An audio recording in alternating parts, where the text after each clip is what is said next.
सबसे पहले तो इंग्लिश क्या है उसके बारे में बताने वाला हूँ। इंग्लिश में सबसे ज़्यादा इंपॉर्टेंट क्या होता है वो बताने वाला हूँ। उसके बाद इंग्लिश में हम कैसे अपने वोकैब्स को इंप्रूव कर सकते हैं। वोकैब्स याद करते हैं लेकिन हम बार बार भूल जाते हैं, तो वोकैब्स को कैसे इंप्रूव कर सकते हैं। हम पैसेज, क्लोज टेस्ट, पारा जंबल उनको कैसे इंप्रूव कर सकते हैं। उनके क्वेश्चंस हर बार कुछ ना कुछ छूट जाते हैं, कुछ ना कुछ गलत हो जाता है, तो कैसे उसको इंप्रूव कर सकते हैं। उसके बाद मैं बताने वाला हूँ कि हम ग्रामर कहाँ से पढ़ सकते हैं, अपने ग्रामर्स को इंप्रूव कर सकते हैं। यूट्यूब पे बेस्ट टीचर कौन सा है जहाँ पे मैं फ्री ग्रामर पढ़ सकता हूँ।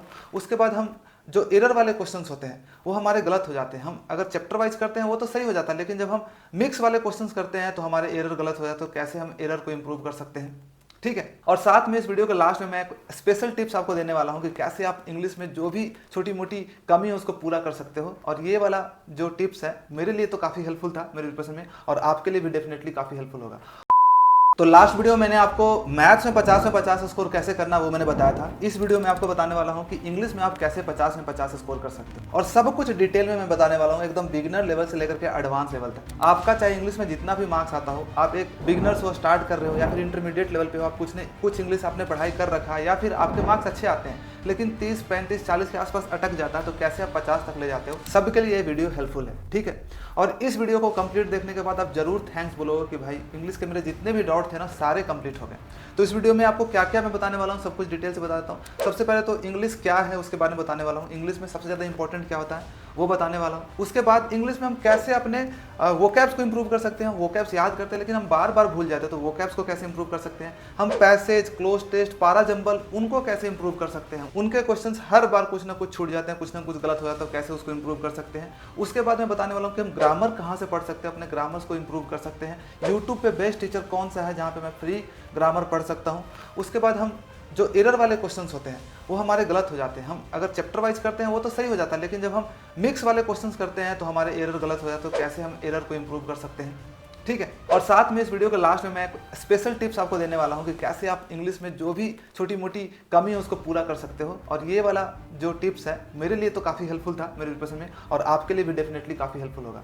और साथ में लास्ट में इस वीडियो में गिव अवे भी है। मैं ये इंग्लिश का PYQ बुक वो 5 लोगों को गिव अवे करूंगा, लेकिन इसके लिए एक छोटा सा काम करना है, वो आपको वीडियो के बीच में पता चलेगा कि इसके लिए क्या करना है। तो इसके लिए आपको वीडियो कंप्लीट जरूर देखना है। और साथ में मैं ये बताने वाला हूँ कि आप इस बुक का कैसे यूटिलाइज कर सकते हो, कैसे इसका यूज कर सकते हो। तो चलिए शुरू करते हैं। तो सबसे पहले मैं अपना इंट्रोडक्शन कुछ देता हूँ ताकि आपको पता चले भाई इंग्लिश में कैसे मैं बता सकता हूँ कि 50 में 50 ला सकते हो। तो मैं एक हिंदी मीडियम बैकग्राउंड का स्टूडेंट हूँ, 10 तक मेरा हिंदी में पढ़ाई हुआ था। ठीक है, और मेरा जो सबसे वीक सब्जेक्ट था ना जब मैं प्रिपरेशन कर रहा था तो वो इंग्लिश था। इंग्लिश इतना वीक था कि जब मैं प्रिपरेशन कर रहा था उस टाइम पे मुझे करेज का मीनिंग नहीं पता था कि करेज का मतलब क्या होता है। मैंने डिक्शनरी से सर्च किया था, तो मेरा वोकैब तो एकदम जीरो था, प्लस साथ में रीडिंग कॉम्प्रिहेंशन भी जीरो था। और वहां से लेकर के SSC सीजीएल में सिलेक्शन तक, ASO CSS लेने तक काफी बड़ी डिफिकल्ट जर्नी रही है। तो मैंने अपना कैसे इंग्लिश इंप्रूव किया वही मैं आपको अपना एक्सपीरियंस शेयर करने वाला हूँ, ताकि उस एक्सपीरियंस का आप फायदा उठा सके और आप भी अपना इंग्लिश इंप्रूव कर सके। सबसे पहला बात तो ये कि मैं पहले इंग्लिश को इंप्रूव करने के लिए ग्रामर के पीछे भागता था। मुझे लगता था ना कि इंग्लिश में ग्रामर इंप्रूव कर लूंगा ना तो मेरा इंग्लिश इंप्रूव हो जाएगा, और मैं बेस्ट ग्रामर टीचर से ग्रामर्स के रूल पढ़ता था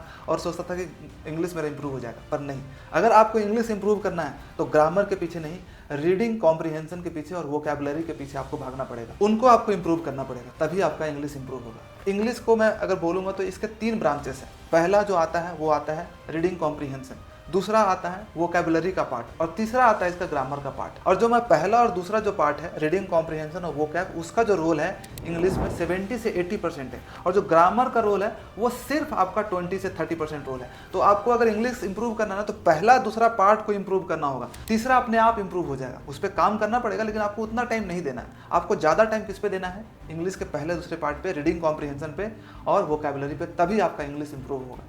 ठीक है, और SSC का जो सिलेबस है ना उसमें भी आपको ना इंग्लिश का जो बोलता है कि बेसिक अंडरस्टैंडिंग होना चाहिए, कॉम्प्रिहेंशन आना चाहिए। तो मतलब आपको इंग्लिश की समझ चाहिए। ठीक है, इंग्लिश का ग्रामर के बारे में जो उसमें बात नहीं करता है, जो SSC का जो हमारा सिलेबस उसमें ग्रामर का बात ना करके इंग्लिश में अंडरस्टैंडिंग होनी चाहिए, बेसिक लेवल की 10th क्लास तक की अंडरस्टैंडिंग होनी चाहिए बस। ठीक है, और जो इंग्लिश मीडियम का स्टूडेंट होते हैं ना उनका ग्रामर अच्छा नहीं होता, फिर भी वो अच्छा स्कोर कर पाते हैं। क्यों?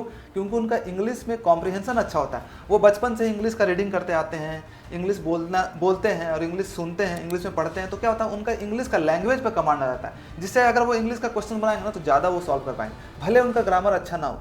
ग्रामर्स का रूल्स नहीं पता हो, लेकिन इंग्लिश लैंग्वेज पर कमांड है, इसलिए वो ज़्यादा अच्छा कर पाते हैं इंग्लिश में। तो उसी तरह से अगर आपको इंग्लिश में इंप्रूव करना है तो सबसे पहले इंग्लिश कॉम्प्रिहेंशन पे काम करना पड़ेगा, इंग्लिश कॉम्प्रिहेंशन पे कमांड बनाना पड़ेगा, ठीक है। तो वही आपको करना है। तो भाई अब चलते हैं कि इंग्लिश को इंप्रूव कैसे कर सकते हैं। इसके लिए आपको एक प्रॉपर प्लानिंग करनी होगी, ठीक है। इसके लिए क्या करना है ना, इंग्लिश को इंप्रूव करना तो एक तपस्या करना होगा आपको 5 से 6 महीने का। डिपेंड करता है कि आपका लेवल क्या है। जो एकदम अभी स्टार्ट कर रहे हैं जीरो लेवल से, उनको 5 से 6 महीना टाइम लग जाएगा। जिनका भी इंटरमीडिएट लेवल पे उसको 3-4 महीने लगेगा, और जो इनका लेवल अच्छा है ना, वो 2-3 महीने में भी इंग्लिश अच्छा कर सकते हैं। जो मैं आपको बताने वाला हूँ उसको फॉलो करने के सबसे पहले आपको क्या करना है ना, एक 3 घंटे का टाइम आपको फिक्स कर लेना, जिसमें कि आपको इंग्लिश ही पढ़ना है। हर दिन का 2 से 3 घंटे का टाइम फिक्स कर लेना है अपने स्ट्रेंथ के अकॉर्डिंग। मैंने अपना 3 घंटे का टाइम फिक्स कर लिया था। शाम के 6 बजे से लेकर के 9 बजे रात तक मेरा फिक्स था कि मैं 3 घंटे में इंग्लिश ही पढ़ूंगा, ठीक है। उसमें जो सबसे पहले जो मैं पढ़ता था वो था कॉम्प्रिहेंशन पे कमांड करता था, उसके बाद वोकैब करता था, उसके बाद मैं फिर 1 घंटे के लिए ग्रामर पढ़ता था।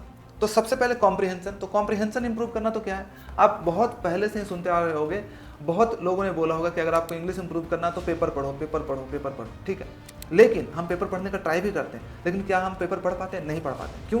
क्योंकि हमारा इंग्लिश का लेवल ये है और पेपर का जो लेवल है ये है। तो इतना ज़्यादा गैप होने की वजह से क्या होता है ना, इंग्लिश हमारे ऊपर से सारा पार हो जाता है और हमें इंटरेस्टिंग नहीं लगता है, और क्या करते हैं हम इंग्लिश पढ़ना छोड़ देते हैं। तो आपको क्या करना होगा ना कि अगर आपका ये लेवल है तो आपको इस लेवल से स्टार्ट करना पड़ेगा, थोड़ा सा हाई लेवल, ताकि आपको समझ में भी आए चीज़ें और आप थोड़ा थोड़ा चीज़ें सीखो भी।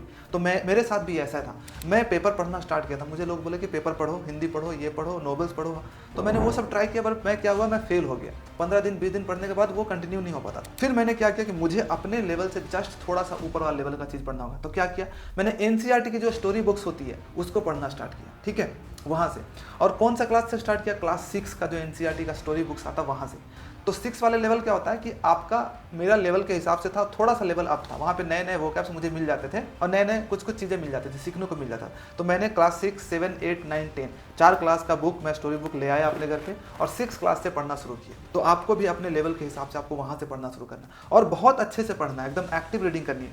और मैं क्या करता था, जो भी वोकैब्स नहीं आता था मैं अंडरलाइन करके उसका मीनिंग को वहीं बुक में आसपास कहीं पे लिख लेता था, आसपास जहाँ पे भी जगह मिलता था, ठीक है। मैं ट्राई करता था कि एक दिन में एक स्टोरी पढ़ूँ। अगर कोई स्टोरी लंबा है तो मैं उसको 2 दिन भी लगाता था, बट मैं हर दिन क्या करता था, 45 मिनट से 1 घंटे रीडिंग करता था और उसी में से जो वोकैब्स आते थे वोकैब्स को उसका हिंदी मीनिंग लिख लेता था। मेरे पास एक डिक्शनरी था मोबाइल पे, हिंदी इंग्लिश डिक्शनरी, ठीक है। वो डिक्शनरी आप सर्च करोगे हिंदी इंग्लिश डिक्शनरी, तो आपको बहुत सारे मिल जाएंगे प्ले स्टोर पे, आप डाउनलोड कर लेना और उससे क्या करना, जब भी कोई मीनिंग आए तो वहाँ पे लिख कर सकते हैं। गूगल पे भी सर्च करोगे तो कोई भी वर्ड का इंग्लिश का मिल जाएगा। तो आपको ये करना है, ठीक है।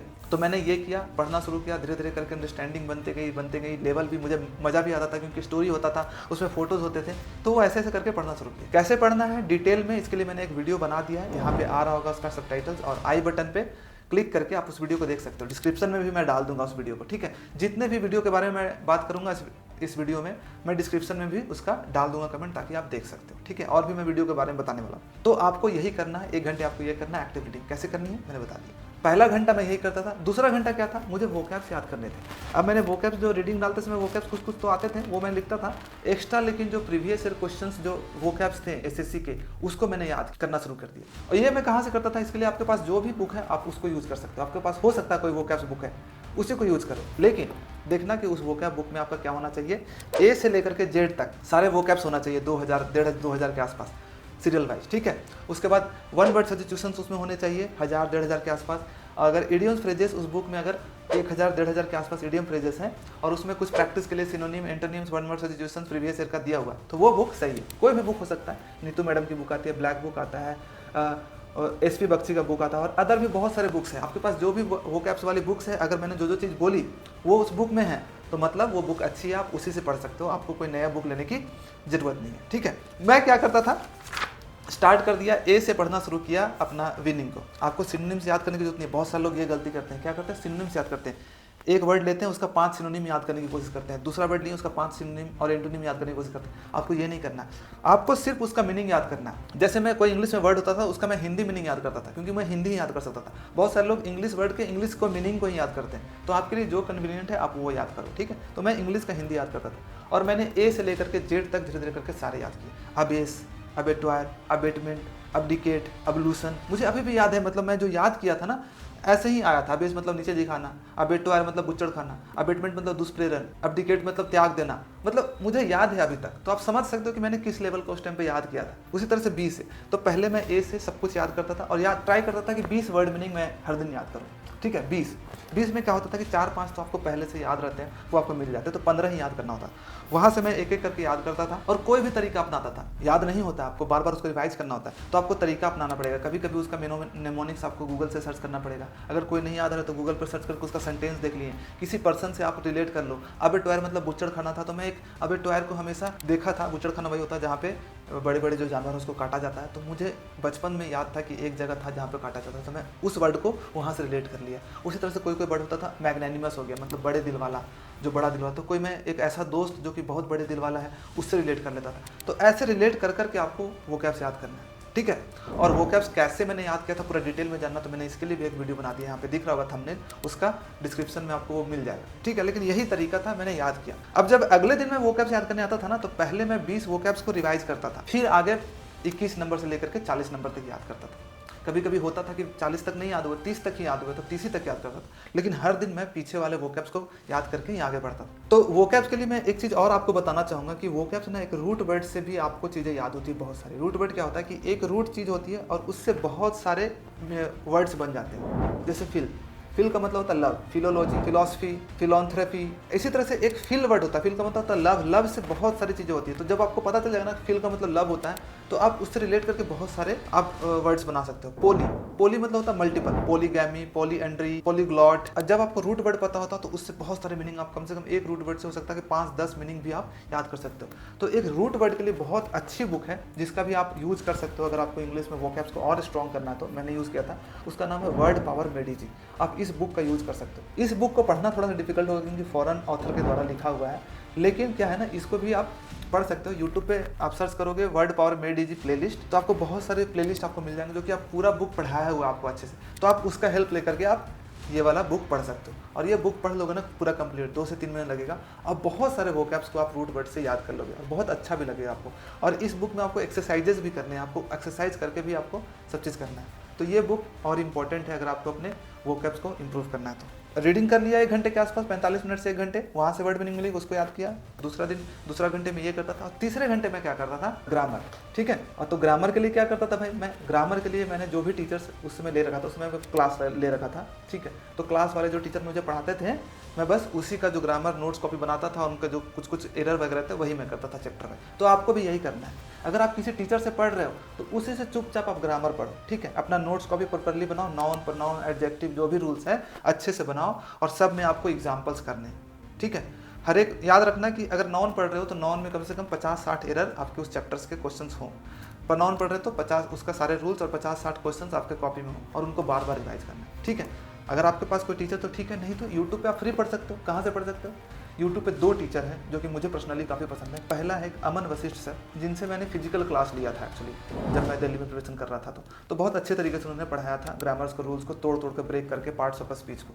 तो आप उनका पढ़ सकते हो। आप सर्च करोगे अमन वशिष्ठ इंग्लिश प्लेलिस्ट, तो आपको पूरा वीडियो मिल जाएगा। ठीक है, उनका सारा मिल जाएगा, एक चैप्टर पढ़ाया हुआ और एक चैप्टर पे प्रैक्टिस करवाया हुआ। जैसे नॉन पूरा रूल्स बताया हुआ, नॉन पे प्रैक्टिस।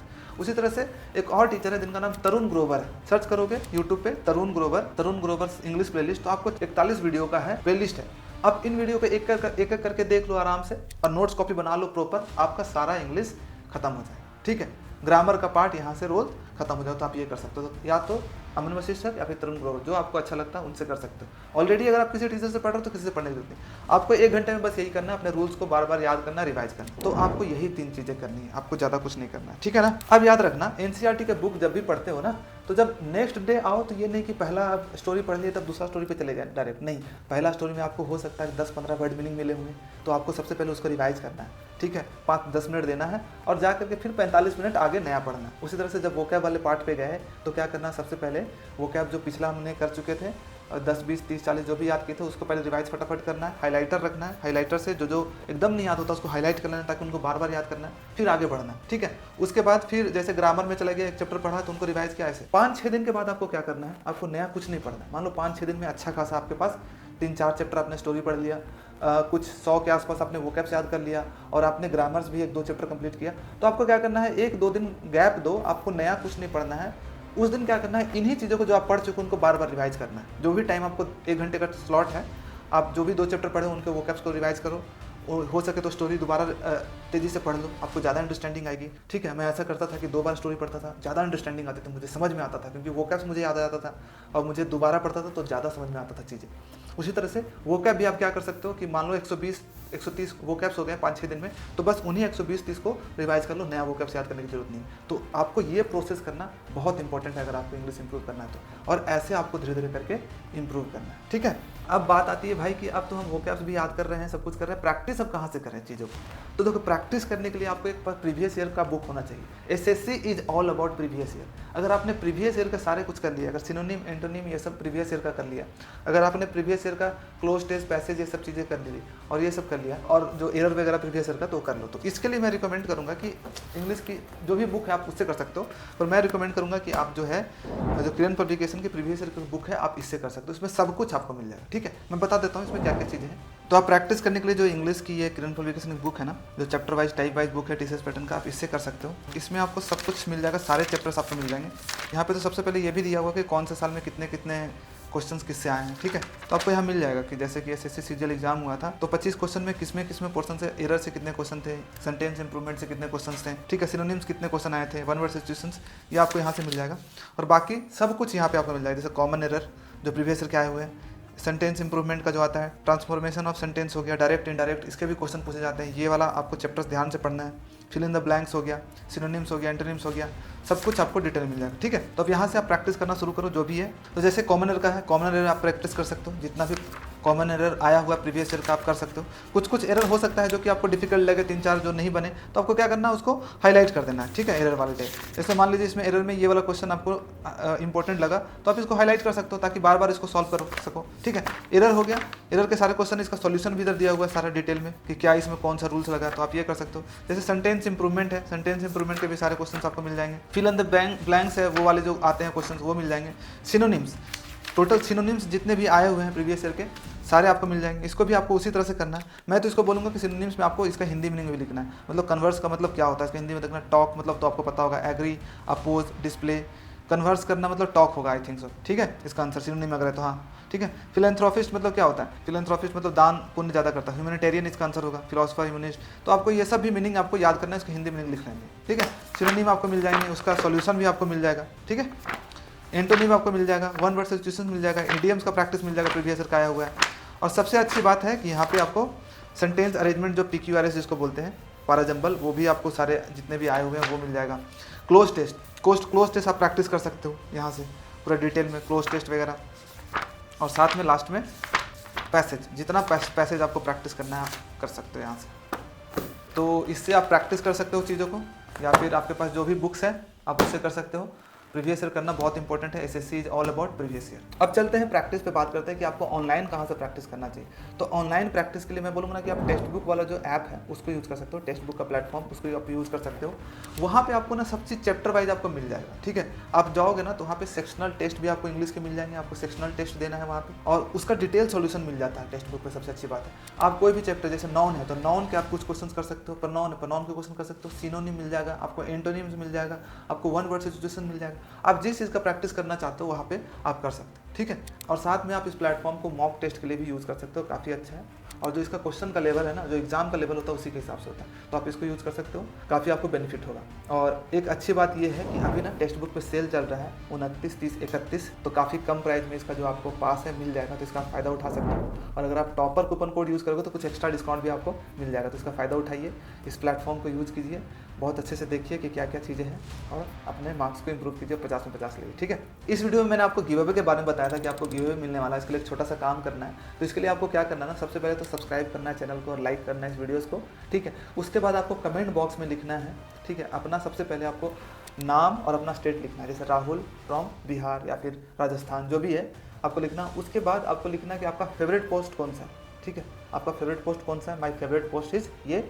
और उसके बाद 3 रीजंस लिखने कि आप क्यों इस पोस्ट को पाना चाहते हो। या फिर इस पोस्ट को जब अचीव कर लोगे तो आप क्या क्या करोगे अचीव करने के बाद, वो लिखना है। या तो क्यों आप पाना चाहते हो, या फिर इस पोस्ट को पाने के बाद आप क्या क्या करोगे, जो आपका फेवरेट पोस्ट है आप क्या क्या करोगे, वो आपको लिखना है। और जो मुझे बेस्ट कमेंट लगेगा कि हाँ इनके कमेंट में दम है और सच में जेन्युइन है ये, तो उनमें से मैं 5 लोगों को सिलेक्ट करूँगा, और जो 5 बेस्ट कमेंट्स होंगे उनके पास ये जो प्रीवियस ईयर की इंग्लिश की बुक है वो उनके पास पहुंच जाएगी। ठीक है, साथ में इस वीडियो की शुरुआत में मैंने ये बताया था कि मैं आपको एक बोनस टिप देने वाला हूं, जो कि आपको बहुत ज़्यादा आपके लिए इंपॉर्टेंट होगा, मेरे लिए काफ़ी हेल्पफुल होगा था और आपके लिए भी।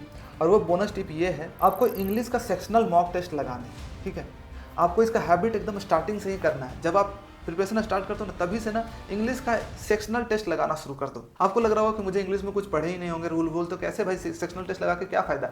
कोई बात नहीं, आप पता है क्या होगा, आप चीज़ें कनेक्ट हो जाएगी। आप इधर से पढ़ते आ रहे हो सब चीज़, और इधर से आप कुछ कुछ चीज़ें करते जा रहे हो। एक जगह आप जाओगे ना, देखोगे ना बहुत अच्छे से दोनों कनेक्ट कर गया। उसके बाद जिस दिन आप दोनों का कनेक्शन बहुत अच्छे से होगा, आपको लगेगा कि बहुत एक ब्रीज था जो कि पूरा कंप्लीट हो गया। तो आप ये जरूर करना, और आप बहुत सारी चीज़ें सीखोगे भी। इंग्लिश का जब सेक्शनल टेस्ट लगाओगे तो आपको पता चलेगा कि किस किस टाइप के वोकैब्स पूछे जाते हैं, ग्रामर रूल्स क्या पूछा जाता है। तो आप जब यहाँ पढ़ते रहोगे चीज़ों को, तो आपको समझ में आएगा कि अच्छा ये चीज़ें इसलिए पढ़ाया जा रहा है क्योंकि इसका क्वेश्चन आता है। तो आपको क्या करना है, इंग्लिश का सेक्शनल टेस्ट लगाना है, और बहुत अच्छे से लगाना है। हर दिन आपको नहीं लगाना, क्या करना है, वीक में 1 या 2 सेक्शनल टेस्ट लगाना है। कहाँ से लगा सकते हो, इसके लिए जो भी इंग्लिश की सेक्शनल टेस्ट की बुक आती है आप वो कर सकते हो। क्रेन पब्लिकेशन की भी बुक आती है, आप यहाँ से सेक्शनल टेस्ट लगा सकते हो। 50-60 सेट होंगे उसमें, बुक से लगाओगे सबसे बेस्ट रहेगा। क्या करना है, सेक्शनल टेस्ट 1 इंग्लिश का स्टार्ट करना है। 25 क्वेश्चन आपको रहेंगे। 25 क्वेश्चन में आपको ट्राई करना है, जो भी क्वेश्चन बने आपको बनाना है। उसमें हो सकता है एक आध पैसेज हो, कुछ PQRS हो, कुछ ये सब चीज़ें हो। तो आपको जो भी चीज़ें हैं आपको 25 क्वेश्चन करना है।